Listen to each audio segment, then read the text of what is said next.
My name is Callum, and if there's one thing I've learned the hard way, it's that family can be the worst thieves. I used to think betrayal was something that happened in movies, dramatic and far-fetched, but nope. It happens in real life, too, sometimes by the very people you're supposed to trust. And in my case, it was my older brother, Liam. Liam has always been the golden child, the one who could do no wrong in our parents' eyes. If he wanted something, he took it. If he messed up, someone else paid the price. Growing up, I got used to him borrowing my things and never giving them back. Video games, clothes, money from my wallet. And when I complained, I was being selfish. He's your older brother, Callum. He looks out for you, Mom would say, as if taking my stuff was some act of love. Dad wasn't any better. If Liam messed up, I was the scapegoat. If Liam needed help, I was expected to step up. That was just the way things were. I should have known he'd eventually do something worse. I should have been more careful. See, for the past 5 years, I've been saving up for my first house. Every spare dollar went into that fund. I picked up extra shifts, skipped vacations, lived frugally. It wasn't just about owning property, it was about freedom. Independence. No more being dragged into Liam's messes, no more being guilt-tripped by our parents. My escape was so close I could taste it. Then, one morning, I checked my account, and my stomach dropped. The money was gone. All of it. At first, I thought it was a mistake. I refreshed the page, checked my transaction history. And that's when I saw it, a huge withdrawal transferred to an account I didn't recognize. Panic turned to confusion. Then, as I clicked through my settings, realization dawned on me like a slow, sickening punch to the gut. Liam. He knew about my savings. And more importantly, he knew about the shared account I'd stupidly kept open from years ago, back when our parents insisted we have one for emergencies. I rarely touched it. But Liam? He must have noticed. And somehow he still had access. I called him immediately. No answer. I texted. Nothing. My hands were shaking. I drove straight to his place, heart pounding in my chest. The moment he opened the door, I could already tell. That smug, self-satisfied smirk. "Ah, Callum. I was wondering when you'd show up," he said, leaning lazily against the doorframe. "What the hell did you do?" My voice came out sharper than I intended, but I didn't care. Liam shrugged. "Relax. I just borrowed it." Borrowed. I could barely breathe. "That was my house fund. Liam, where is it?"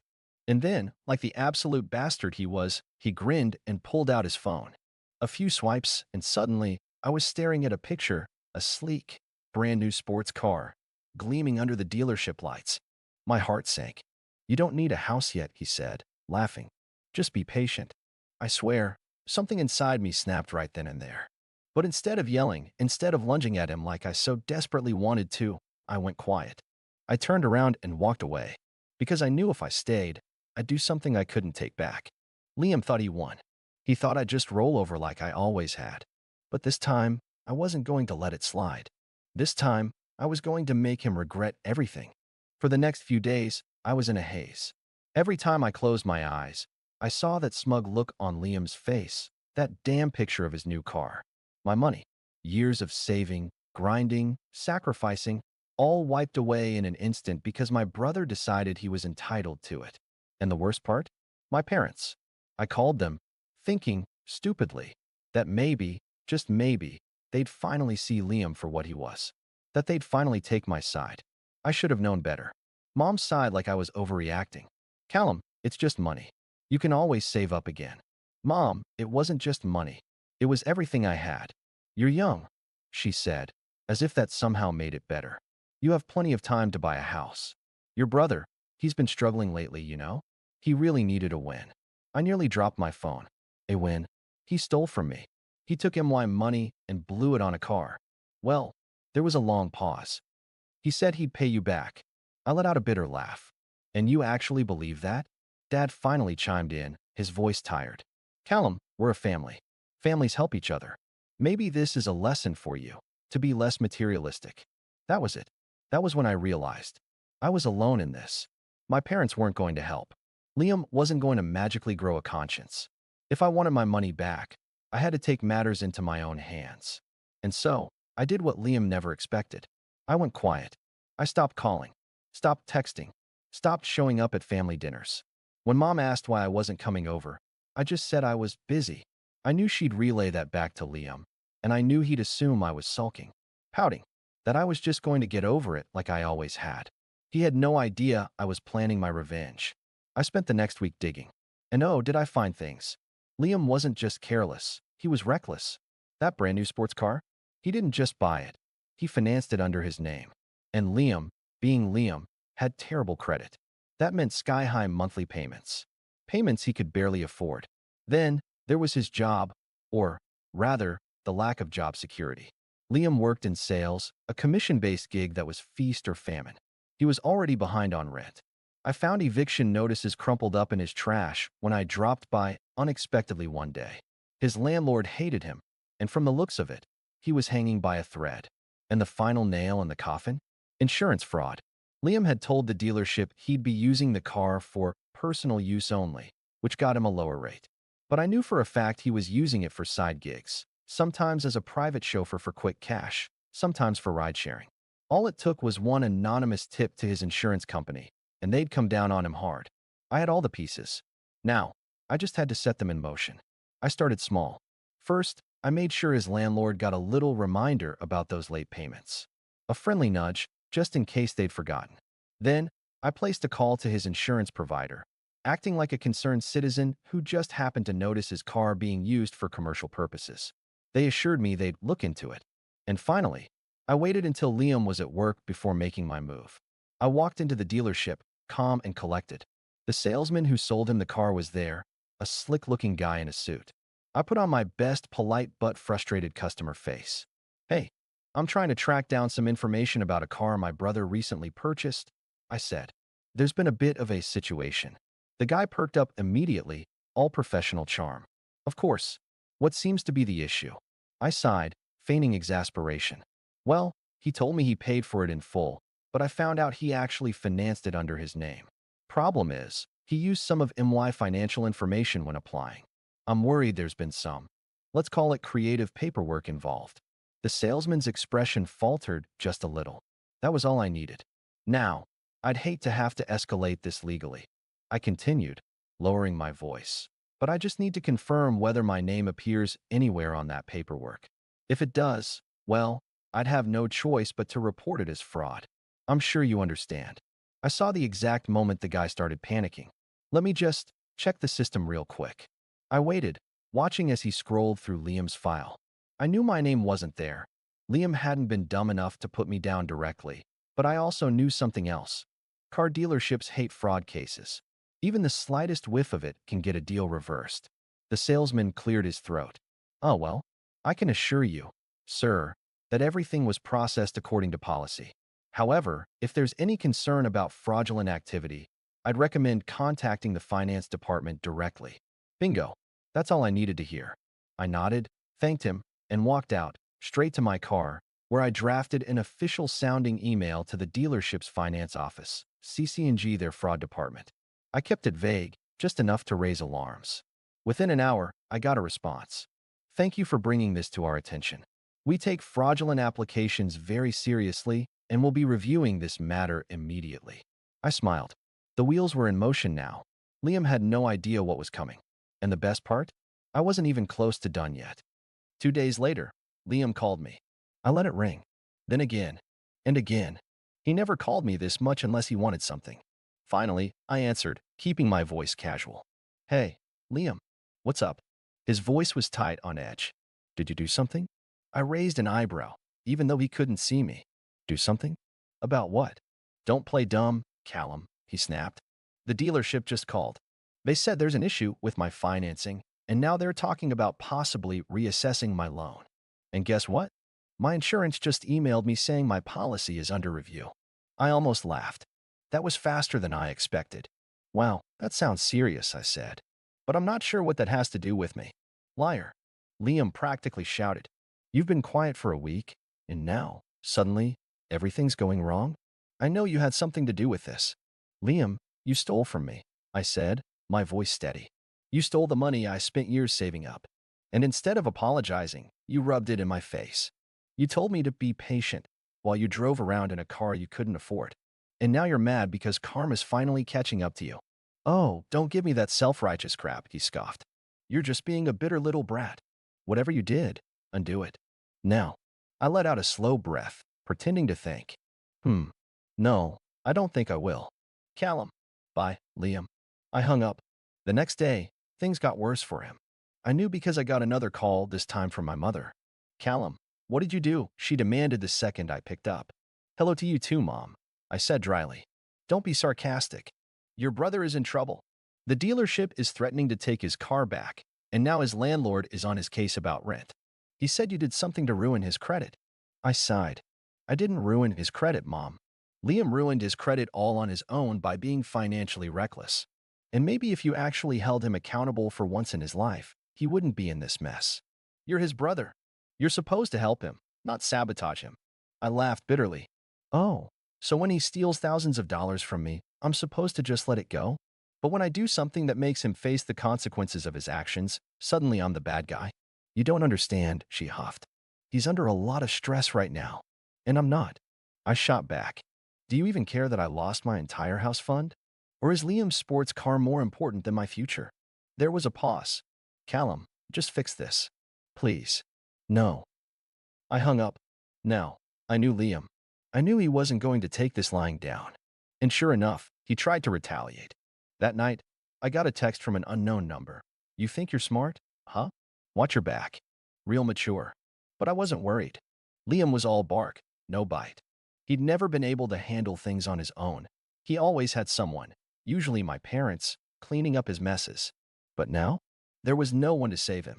The next morning, I decided to check in on my handiwork. I made a call to the finance office at the dealership, playing the concerned victim of potential fraud again. The woman on the other end was polite but firm. We've identified some inconsistencies in the application, she told me. At this time, the loan is being reassessed, and pending further investigation, the vehicle may be repossessed if payments cannot be verified. Repossessed. That meant Liam had only a short window before they took his precious car away. But that wasn't all.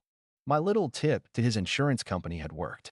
Since he had lied about how he was using the car, his policy was under review. And from what I gathered, there was a high chance they'd either cancel it entirely or jack up his rates so high he couldn't afford them. And then, of course, there was his landlord. I'd made sure they got every single piece of documentation about his late payments. If Liam missed one more, eviction was on the table. Liam was about to lose everything.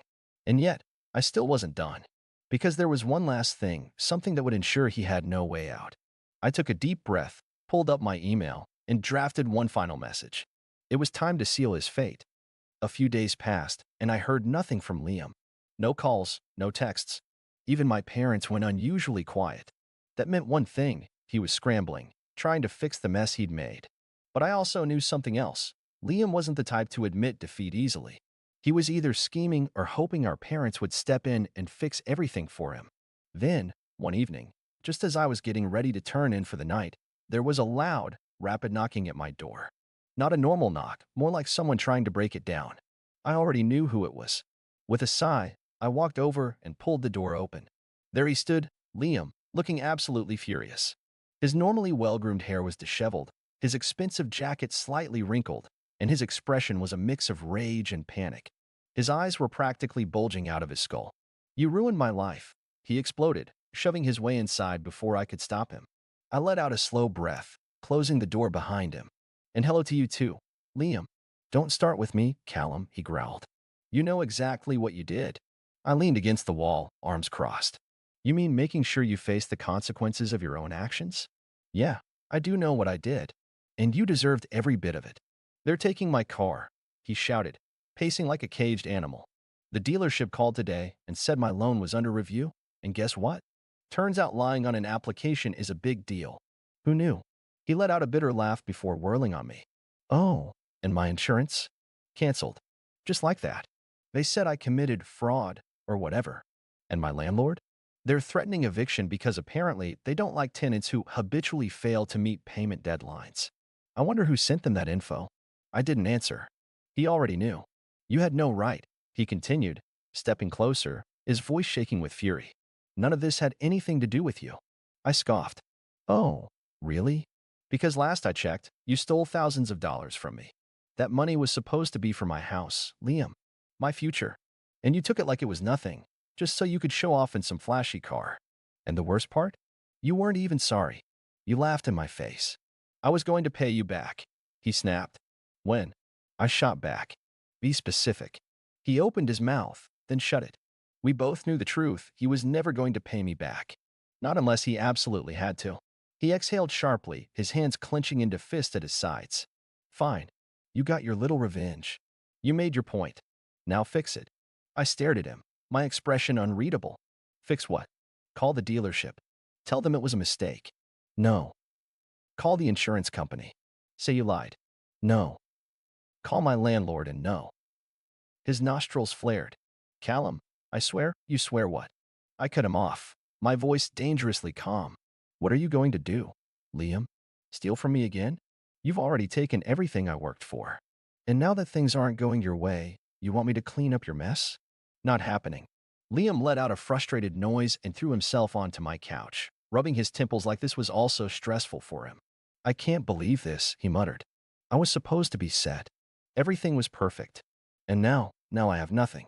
You know what's crazy? I said, my voice eerily light. You still could have had everything. You could have just asked me for a loan. We could have worked something out. But instead, you decided to be greedy. And now you're broke. He didn't respond. A moment of silence stretched between us. Then, finally, he exhaled through his nose and sat up, looking at me with something new in his expression. Something calculating. Okay, he said slowly. How much? I blinked. What? How much do you want? He asked, his tone forcefully casual. To undo all of this. Name your price. I laughed. I actually laughed. You seriously think you can buy your way out of this? Everything has a price, he shot back. I shook my head. Not this time. His jaw clenched. He was losing control of the situation, and he knew it. Then, as if on cue, my phone buzzed. I glanced at it. An email. From my bank. The subject line? Incoming wire transfer received. I clicked it open, and there it was. The full amount of my stolen money, every last cent, back in my account. I stared at it for a long moment before turning the screen toward him. What's this? Liam didn't meet my eyes. I had to borrow it, he mumbled. Took out a loan. Just undo everything now. I smiled, slipping my phone back into my pocket. No. His head snapped up. What? I got my money back. But that doesn't mean I'm letting you off the hook. You're still going to lose everything, Liam.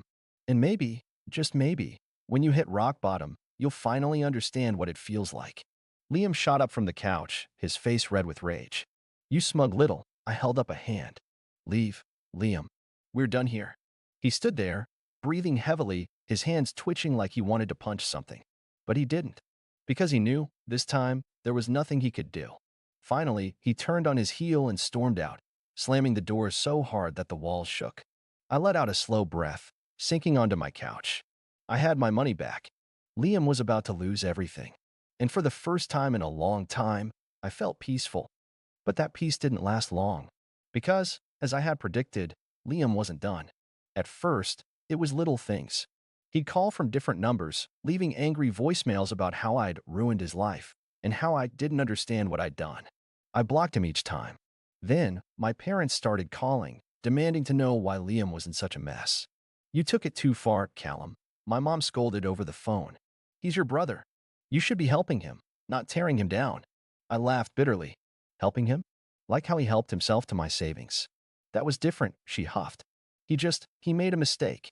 You didn't have to go and destroy his life over it. I pinched the bridge of my nose. Mom, I didn't destroy his life. He did. I just made sure he couldn't get away with it. Well, your father, and I think you should fix it. If you really cared about family, you'd talk to the bank, the dealership, do something to help him. I shook my head. No, I've already done more than enough. If Liam wants to fix his life, he can do it himself. She sputtered, but I ended the call before she could guilt-trip me further. They would never see things my way. I had finally accepted that. But Liam? He wasn't done yet. A few nights later, I woke up to a loud bang outside my apartment. My stomach dropped as I rushed to my window, and sure enough, there was Liam, standing next to my car. He had a baseball bat in his hands, his whole body tense with rage. Before he could take another swing, I grabbed my phone and called the cops. By the time they arrived, he had shattered both my side mirrors and left a deep dent in the driver's door. But the real kicker? When the officers asked him why he did it, he went on a whole rant about how I ruined his life, and that this was payback. They didn't like that answer. Liam was arrested for vandalism and property damage. My insurance covered the repairs, and with the police report, I wasn't on the hook for a dime. But Liam? He now had legal fees to deal with on top of everything else. And this time, there was no one to bail him out. My parents begged me to drop the charges, but I refused. Liam needed to learn that actions had consequences. And when the court date finally came, he looked more defeated than I had ever seen him. His expensive clothes were gone, replaced by something much more modest. The arrogance was gone too. When the judge asked if I had anything to say, I simply said, I just want my brother to finally take responsibility for his actions. That was the last time I saw Liam in person. From what I heard, he had to sell what little he had left to cover his legal costs. The car was gone. His fancy lifestyle? Gone. He moved back in with my parents, who were now also struggling with money since they had been helping him. He tried getting a job, but with his track record, it wasn't easy. And eventually, the call stopped. I guess he finally realized I wasn't going to save him.